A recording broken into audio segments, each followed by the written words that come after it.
The Anthony Adams Show. And of course, I'm Anthony Adams, bringing topics of interest to you as well as topics of interest to me. Life, politics, culture, art, you name it. We talk about it here on the 910 AM Superstation, which can be heard on the iHeart platform, TuneIn platform, Facebook Live, 910 app. Go to our website. You can see us and hear us. We talking about money, money, money, money this morning. The request for more than $800 million in public money. That's right, public money. Don't let them tell you it's anything else. To finance the transformation of downtown Detroit.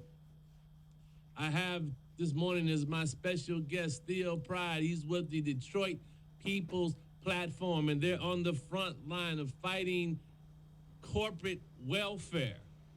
Corporate greed, overreaching. And we're here to talk about it in detail because you need to understand what the issues are, what the arguments are, and how people are trying to convince you that something is really, really good for you. It's sort of like the Jim Jones Kool-Aid. Just keep drinking that Kool-Aid, it's good for you. Theo, good morning. How you doing, sir? Good morning, my brother. How you doing there? Great. It's a pleasure to be here. Well, hey, I'm happy you in the seat this morning. We continue with our young people engaged in the process movement. Yes. And so why don't you first give us who you are and who you work for and what they're all about. Yeah. I'm Theo Pride. I'm a community organizer with the Detroit People's Platform. We are a community-based organization.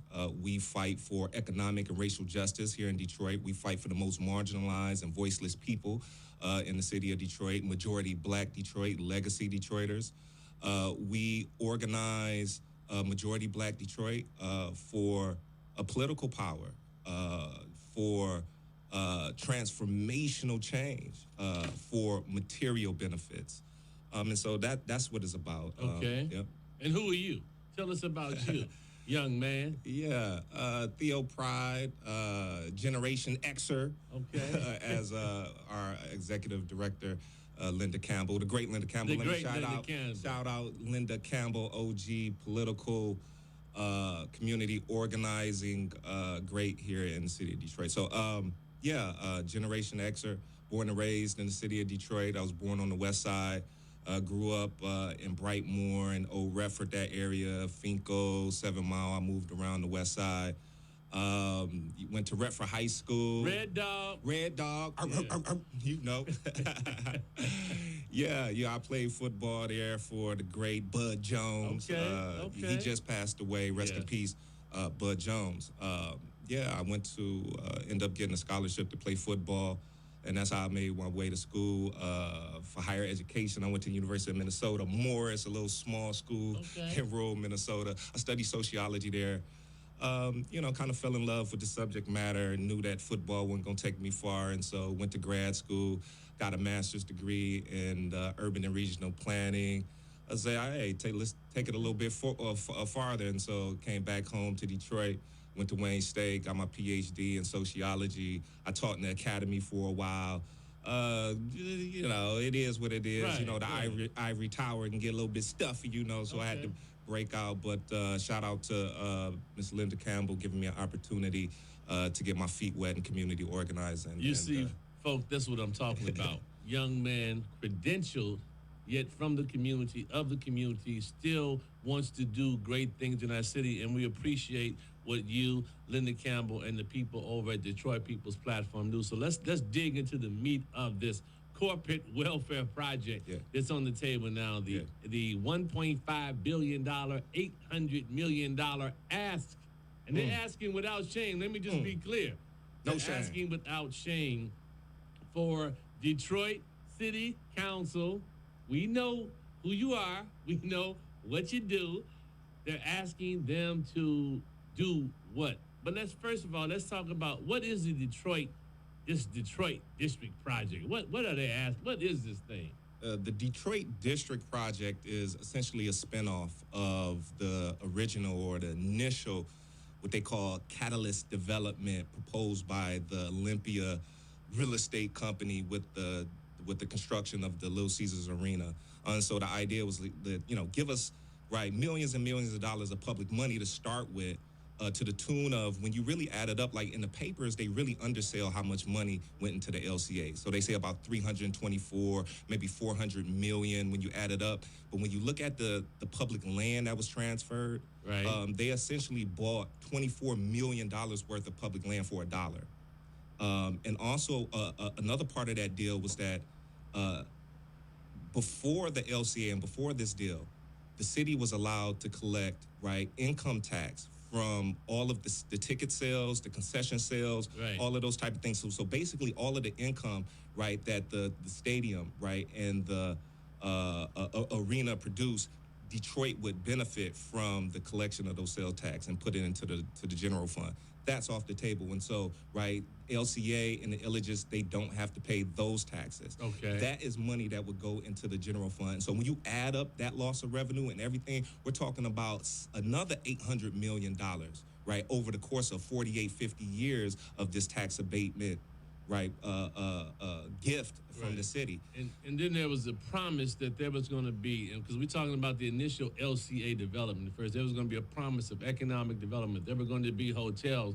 There are going to be restaurants, sort of what you have in Cleveland with the Flats, a very vibrant entertainment district. Instead, what we ended up with are acres and acres and acres of parking lots that the Illages have collected money for years. So let's just set the picture now. So now they come back to the table and they have this super billionaire, Stephen Ross of Ross School of Business, University of Michigan, big money donor guy, uber wealthy guy as their partner. First he was on the east side of the street. He was teaming up with Danny Boy Gilbert, but then now he's jumped to the west side of Woodward with this same University of Michigan innovation project, among other things. So now they're partnered together and they're at the table, and apparently a CBA organization has been set up to negotiate with Ross Illich. That's right. And so when we look at this District Detroit project, and like I said, this is a spinoff of that first proposal. And so they're coming back. This is just a new iteration of how they plan to, right, transform the downtown area. A lot of broken promises up until now. And so really the idea is why should we believe this one? But anyway, right, the District Detroit, the development entails about 11, right, development projects. It's a hodgepodge of mixed-use development, commercial, retail, residential, mostly small apartments, office space at a time when people are fleeing downtown areas and working remotely at home. So, I don't know how they kind of assess that. And also, too, apartment, hotels, luxury hotels, and so forth. And really the idea was that, like you said, right, the Detroit Center for Innovation, right, a University of Michigan institution funded in part by Stephen Ross, the billionaire, right, they want to use that as the new catalyst, right? Okay. So LCA was the first catalyst. This is the new catalyst, right? And it's going to bring in all of these young folks and all of these professionals and all of these yuppies and so forth. And so therefore we need institutions and we need spaces so they can be, right, incorporated in the downtown area and they can be money generators. And really it's a space for them to play, stay, and work. Okay. So now exactly when you talk about $800 million ask, what are they asking Detroit City Council to do? Because obviously if they didn't have to ask them to do it, they wouldn't. That's but right. Now they're at the table, they're working the community, they've got their CBA organization set up, and we know that most of these CBA organizations are hand-picked cronies. That's what I'm going to call them. They're cronies. The people really won't want to argue really aggressively against what's being asked for. So what are they asking for specifically? They're asking for a lot, Mr. Adams. They're asking for the kitchen sink. I've never seen a tax abatement package like this, particularly the ask for the transformational brownfield. And so when we break down the public monies that's being asked for, right, it's $616 million in transformational brownfield money.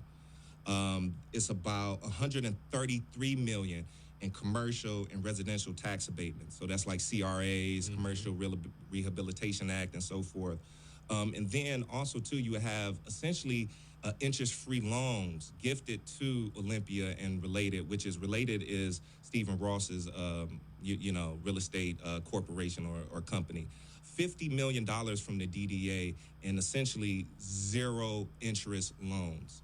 And get this, Mr. Adams, the loans are for infrastructure improvements just in the district. Right. So we want better sidewalks and streets and lighting and public safety and things of this nature, while the rest of the city and its infrastructure crumbles. Oh, wow. Yeah. Wow. So and then we also have to add on to that the $100 million that the Michigan State Legislature, with the concurrence of the governor, gave Stephen Ross $100 million towards the University of Michigan Innovation Center, which is interesting because University of Michigan is this huge multi-billion-dollar institution, has unlimited power to bond and build whatever facilities they want, and it's just curious to me that they're asking for money for the University of Michigan. We know University of Michigan knows how to take care of themselves.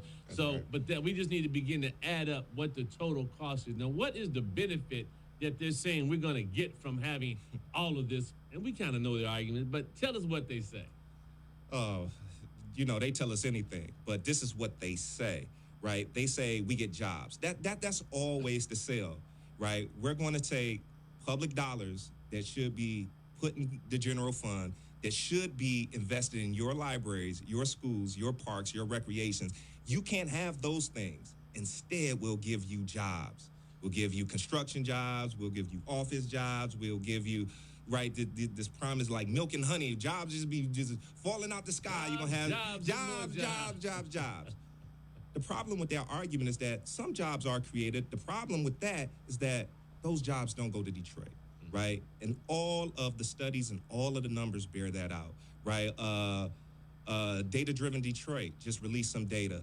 Only 24%, of the jobs, that are in the city of Detroit are held by actual Detroit residents. Right, only 24% of the jobs are we get those jobs in the city of Detroit. This is the other thing. Some of the jobs being created in Detroit are really good. The average wage of a Detroit job is $85,000. $85,000. But the average wage of a Detroiter is less than $40,000. Right, and so if we can do some deduction here, we can tell that there are jobs being created in Detroit, but those jobs aren't going to Detroiters. And the jobs that we do get are the low-wage service sector jobs, right? Mm-hmm. The janitors, right? The baristas, the coffee the makers, and so forth, right? We aren't getting those high-paid jobs that they talk about downtown. Those go to white suburbanites. And so a lot of the benefits we see do go to white suburbanites. Wow. We're gonna stay on this, folks, because you need to understand what they're asking for, how they co-opt our elected officials with the cry of jobs, jobs, and more jobs. We're going to give you jobs while they're making hundreds of millions of dollars. We're going to get into the numbers because I'm a numbers guy. I like to look at the numbers. Let's look at the financial feasibility of why you're building millions of square feet in office space when you got a building sitting downtown. The Renaissance Center is empty. We'll be right back.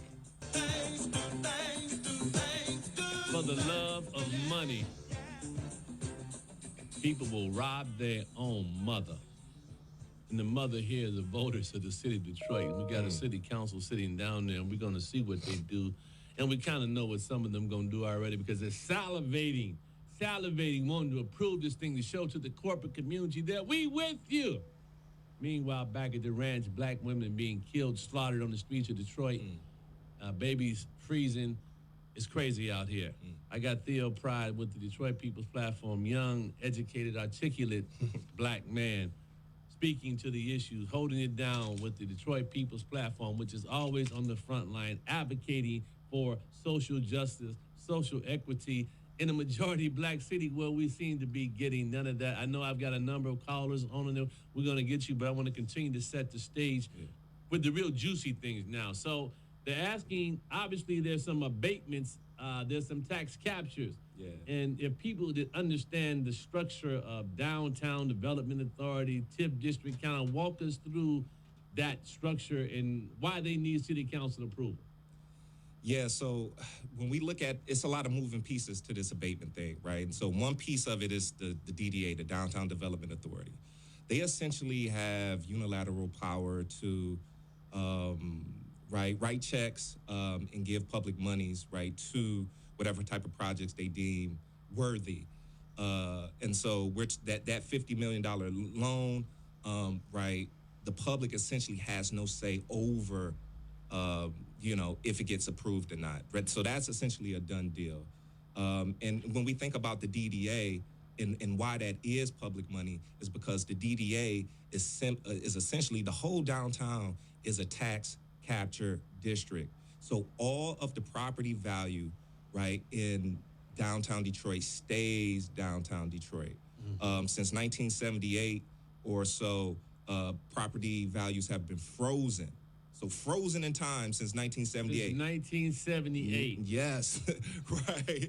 And so all of the increases in property value, the incremental increase, yes, has went to the DDA's pocketbook. So understand that you got tax values frozen since 1978, but yet you've pumped hundreds of millions of dollars, billions of dollars in private and public development in downtown Detroit, which has increased the taxable base for the Downtown Development Authority, not necessarily for the city of Detroit. That's right. So now they're asking City Council what the City Council, for example, their tax abatements for libraries, for the DIA, for our museums, Charles Wright Museum. So how does that all factor into this? So when we think about even the DDA, right, they're capturing, right, money from the library. They're capturing money from the schools. That goes into their coffers, and they spend that the way they want to. That doesn't go to our children. Who is exempt, right, is the zoo and the DIA. Wait, now people understand this. You have taxes that are collected for the Detroit Institute of Arts. You have taxes that are collected for the Zoological Authority. You have taxes that are collected for Detroit Public Schools, and you have taxes that are collected for the Detroit Public Library. I'm just giving you a few of the entities that are subject to capture. But there was something slick that happened in the state legislature with respect to some legislation that was changed, I think, around 2017, 2018, which exempted the DIA and the zoo. And they just threw to the wolves the tax captures for the library in our school district, a value judgment based on what people think is important. And they don't think it's important that our library, and we're going to spend some time talking about our library at another show, and our schools have the ability to opt out of these tax captures because they don't have that ability. That's right. At least what they claim. It's not been challenged yet, but it's what they claim. It's absolutely what they claim. And so, yes, some amendment legislation came through the pipeline 2017 through 2018, like you said, and allowed for the DIA and the zoo to be exempt, but then also two libraries all across the state of Michigan. And so when we look at library districts across the state of Michigan, most libraries are exempt from tax capture, except for our city, except for our library system, right? And so our library system is being disinvested and still subject to that kind of tax capture. And let's again, folks, let's understand how rich folk protect themselves.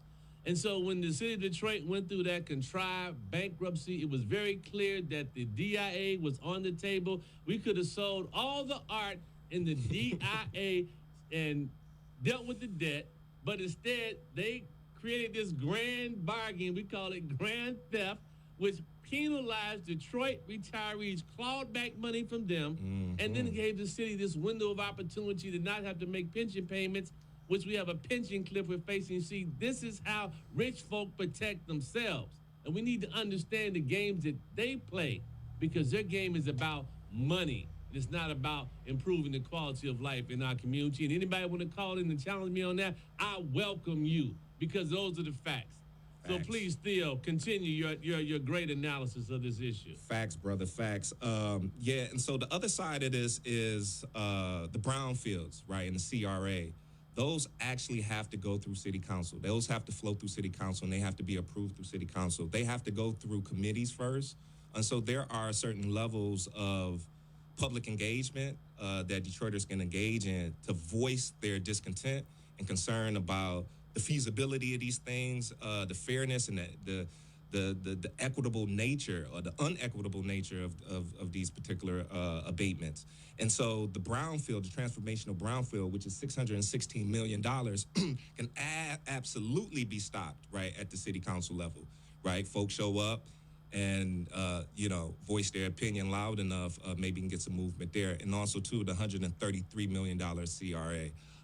And also, too, when we think about tax capture from our schools and our libraries, right, those are being funded in part, right, by our schools and our libraries as well. Well, then there's been some interesting analysis because there was a report done by Legislative Policy Division of City Council, which kind of talked about how the accounting now goes for those tax captures and tax abatements and the moves that the city of Detroit has made. I'm going to say this. The boys are slick.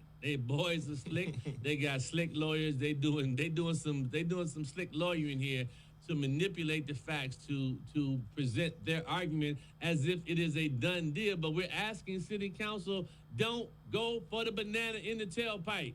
We're gonna take some callers, Theo, since you're here and people have been waiting. The call line is lit. Mother Leona, you're up. Speak your piece. Good morning to all of you. I enjoy the show each and every day because you are educating us. I always say you're never too old to learn or too young. My question is, if it's a done deal and it has to go before the council, we know that they have the last word. There's nothing really that we can do about it now. And what is that true? And what did you say the total amount to build a hotel is 1.some billion, and they're asking for $850 million from the city of Detroit. So if they get that money, we build the hotel. As billionaires, they probably just had to put 200 million in. Is that correct? Enjoy the show, and I'll let you. All right, thank you, Mother Leona. Theo, I'm gonna let you answer the mother's question there. Thank you, Mother, for calling. Hey, perfect logic. Okay, it's right. That makes sense. I think most people can look at this and say, hey, we footing the bill for more than half of, right, this project, this development. But we don't own it, right? We don't own it. We are the majority stakeholders, right, in this project. We need to get more than just, right, a couple of cramped studio apartments and some janitor jobs. Like, come on now. Right, and so when we think about the done deal part of it, it's absolutely it's the DDA half. Perhaps there can be some movement. You show up, you make enough noise, right, in the DDA board meetings and so forth. But that's essentially a done deal.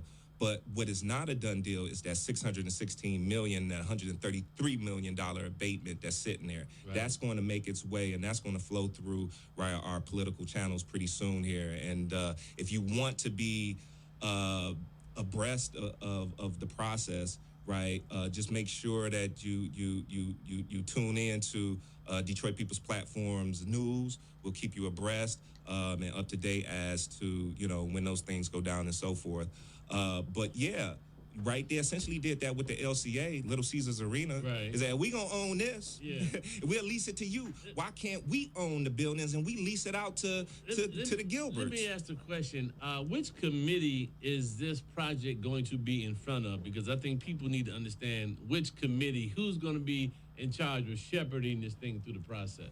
So Pro Temp Tate is the head of economic development committee, planning and development committee. I see. James Tate. Pro Tem. Chairperson, Citizens District Council, Planning Commission, Brownfield Redevelopment. He's got the whole package included within his committee. So maybe Councilman Pro Tem Tate, maybe you'll show up on the Anthony Adams Show. We go to church on Sundays. You can talk to me on Monday, Tuesday, Wednesday, Thursday. I got Theo Pride, Detroit People's Platform. We talking about Money, money, money. When we come back, we got Reggie, we got Rick, we got Sylvia, we got PG, we got Jerome. Holding, waiting to join the conversation. Come with your fire, folk. We'll be right back after our station break. And we know how our city officials get when they see those dollars rolling, man. They get so giddy about, oh, this is going to be a great thing for the city of Detroit without asking difficult questions. So as part of the Detroit People's Platform Initiative, Theo, what are you all asking for? Let's put your demands on the table now. Right. And so first off, what we want is a substantial, contribution to the Housing Trust Fund over the duration of the abatement. Now, what is the Housing Trust Fund? For those who don't know. Right. The Housing Trust Fund, is a special fund set aside, in the city that accumulates, through the sale of city property, to developers and other folks, at a certain percentage. I think it's 20% now. It has been raised. And so, that money goes into the Housing Trust Fund.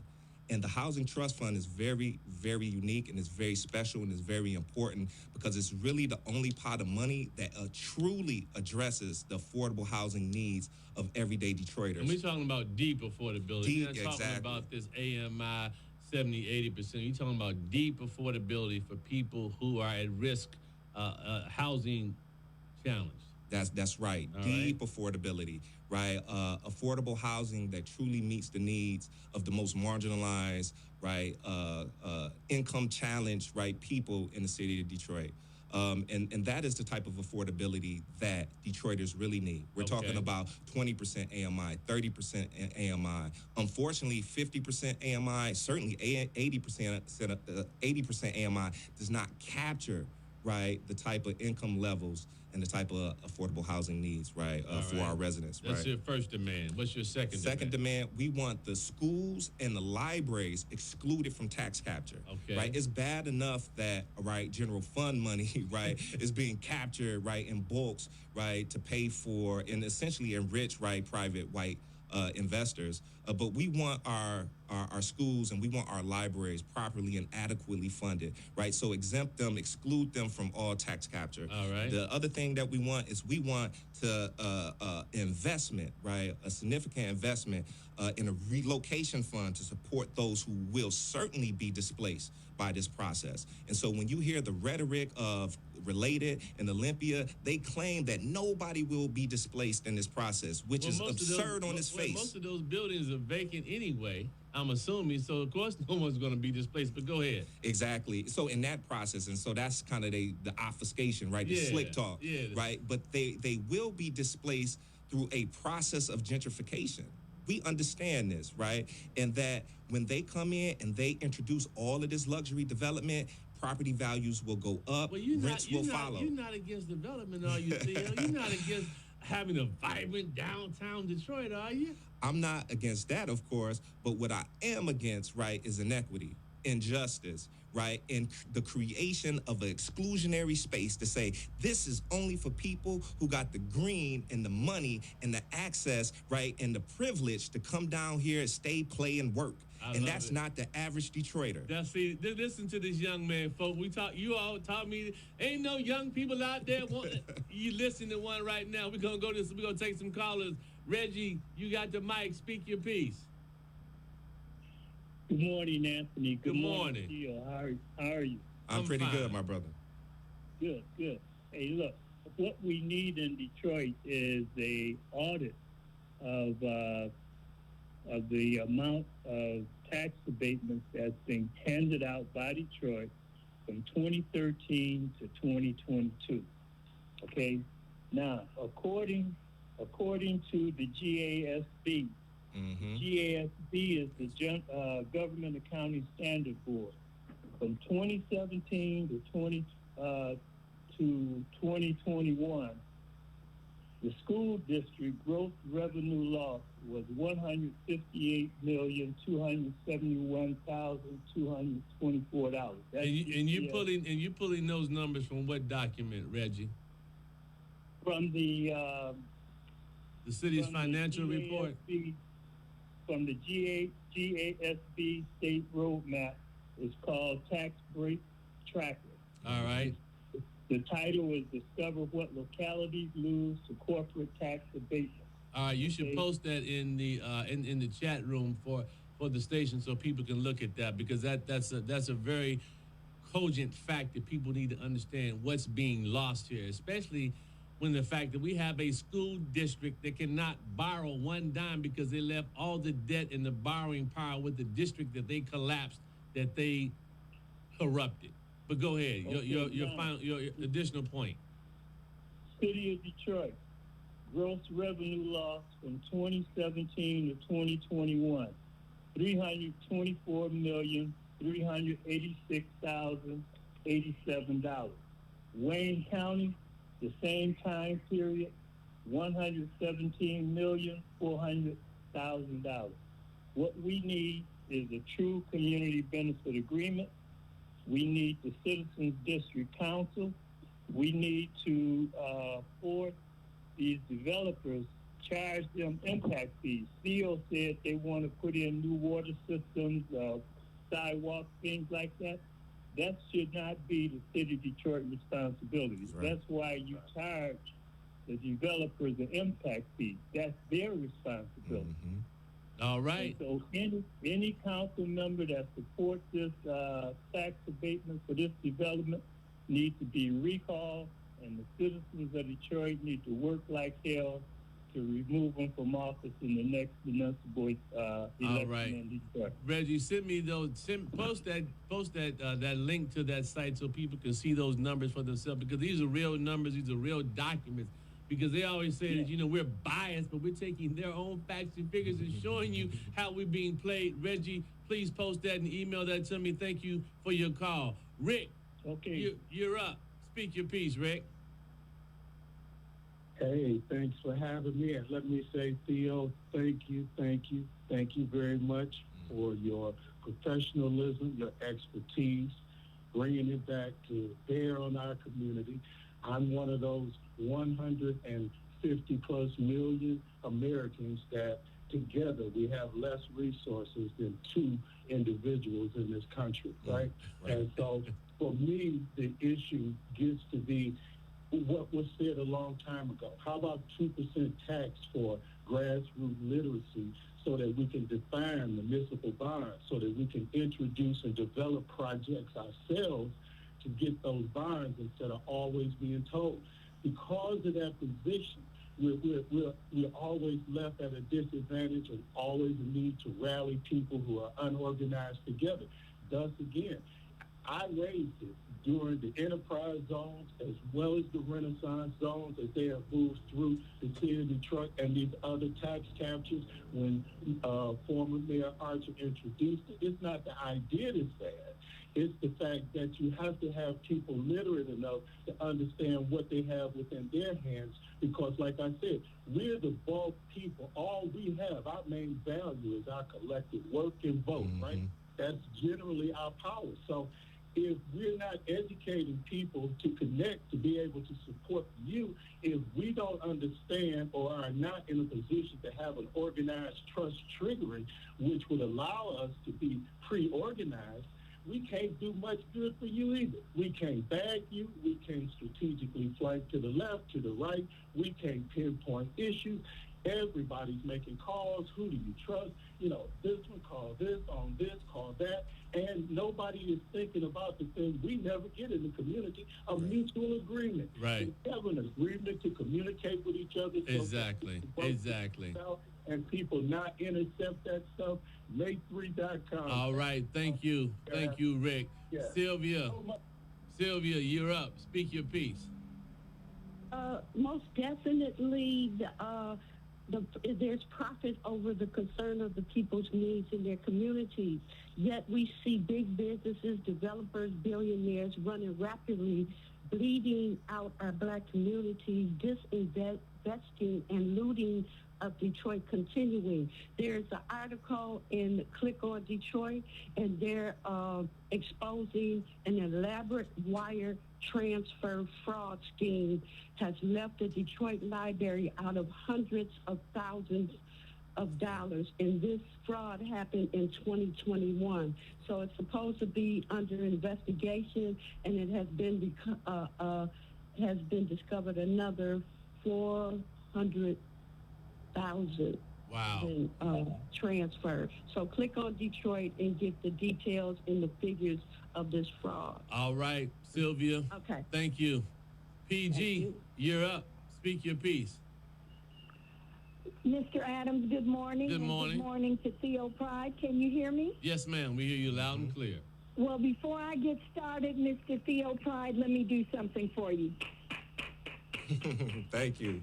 Thank you, my sister. I appreciate it. I'm giving you a round of applause. You said that you got a PhD in sociology. Yes, ma'am. I think that PhD was really in speech. You have mastered the 3 modes of persuasion or rhetoric appeals in your dialogue.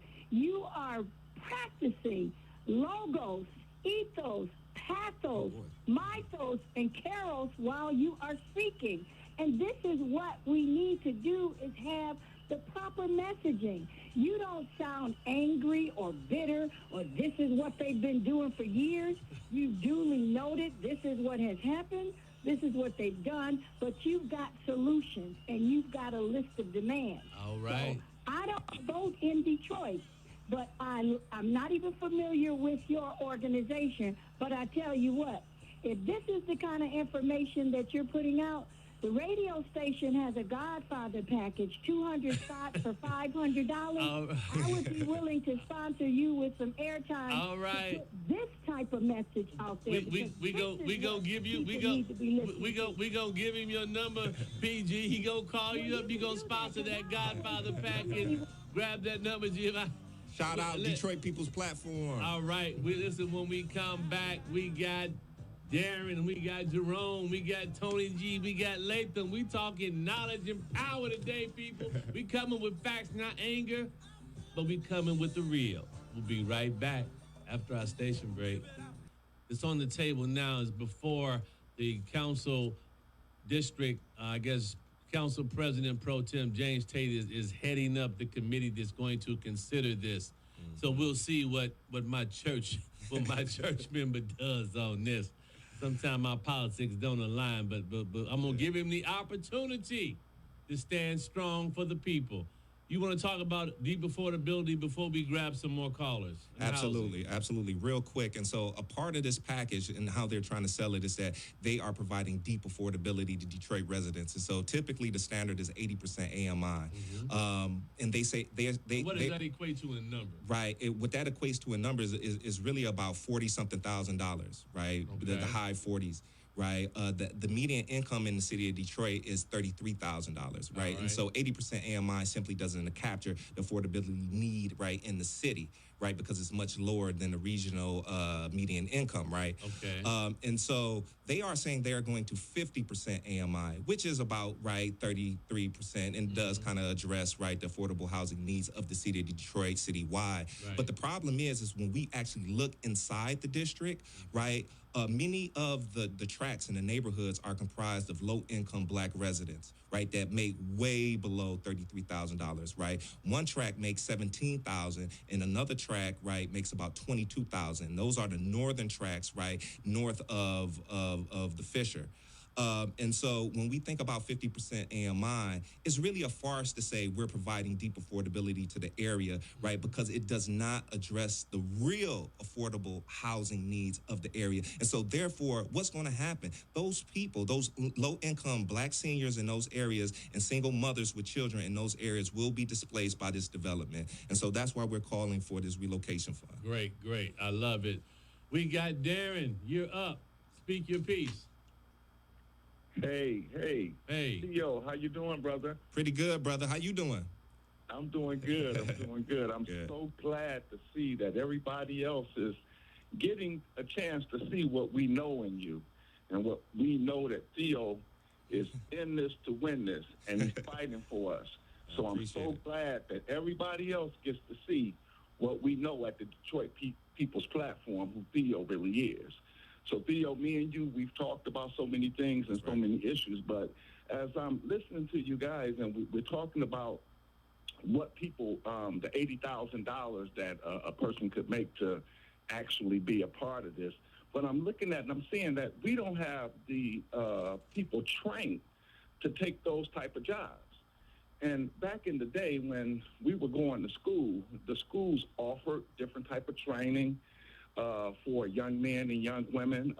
My wife, she started working for MISCON at 16 years old, and straight out of high school. So I'm looking at this and saying, where's the training at? What we really need to focus in on is that age between 16 to 25 years old, where those young people really get in trouble, end up having a baby, and have no hope towards the future.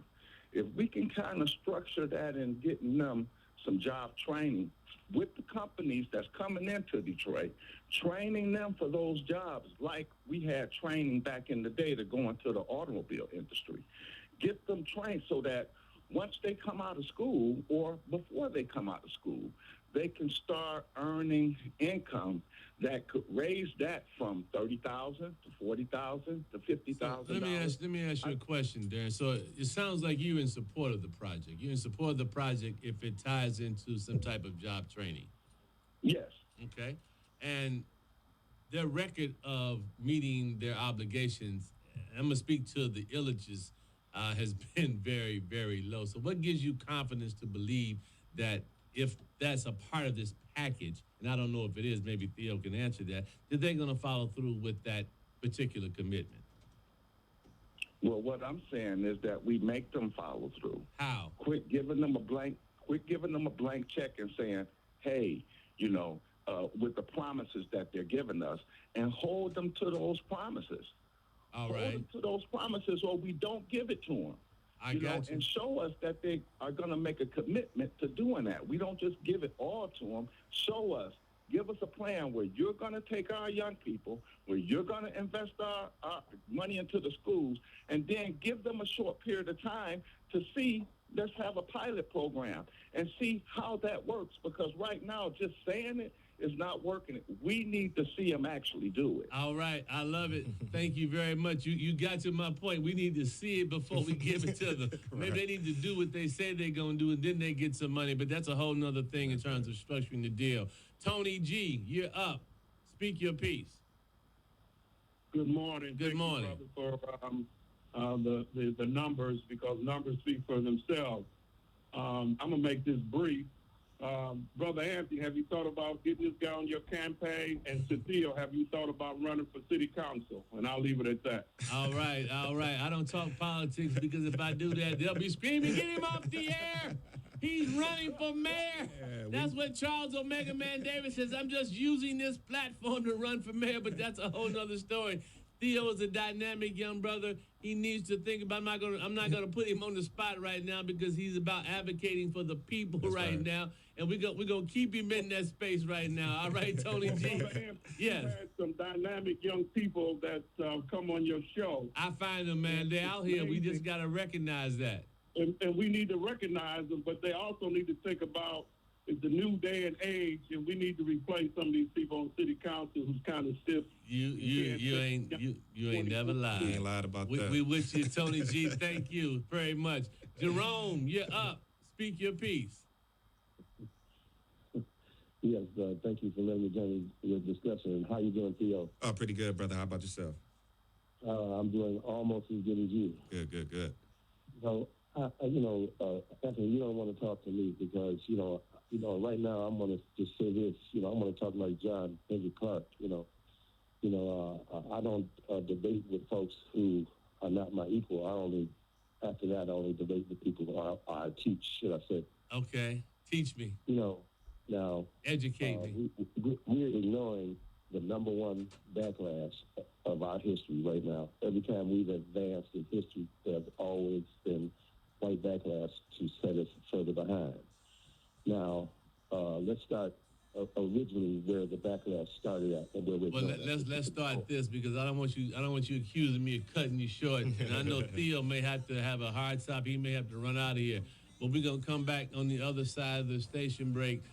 We got Jerome. All right, Tihara. Grab the mic. Speak your piece. Yes, good morning. Thank you for your show. Thank you for your commitment to our community, Mayor Adams. And to you also as well, young man, I want to congratulate you for the work you did. I made a statement to them. We telling them no. We don't want any more of these little games they've been playing and welfare checks to be passed out. We got black billionaires. Oprah, we got the richest black woman in Africa. We need to start looking beyond these white Jewish looters that's in our community. They're not going to do anything. They're going to still keep asking us for money and playing us like punks until we start getting other people involved. We've got people all over the world that be willing to invest in Detroit. We are right there on the international water border. We need to start using our power. Thank you. Thank you, and that's so important, Theo, because what the Detroit People's Platform is about is empowering people. You work to assist the community. You're not telling the community what to do. And so, Sure. speak to you all's commitment and how you go about your business, especially as it relates to this Detroit district project. I think for us, it always starts with information, right? Get people the information, get people informed about the nuances, the minutia, the details, the intricacies of what's going on. The more people know, right, the less BS, right, that they'll consume from those who try to sell them the BS. And that's really what's going on with this development and all other developments. They try to shine it up and make it glitter and make it look good and try to give the impression that it's a bunch of benefit for average Detroiters. Like the progress that we see in the development is progress for everybody. And that's just not the case, right? It's progress for those who have the money to participate and those who control the ownership of it. And so it starts with education. The other part of it is how do we get, you're right, one caller called in and talked about collective power. Yeah. And that's really what it is, right? How do we assemble people? How do we organize people?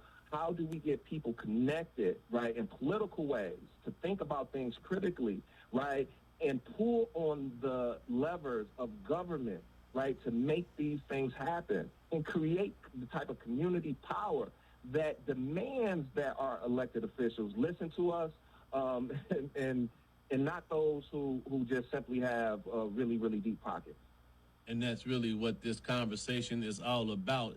And the irony of it is that people don't really ask the deep, difficult questions. I mean, for example, the first question I would have asked about this project if I was sitting at the table is why is it necessary to extend the Detroit district to up to MLK, 75, M10, Michigan Avenue? Why is it necessary when most of the projects takes place within a 4 or 5 block radius of the Fox Theater? Why are we expanding the district that big? Let's ask that question.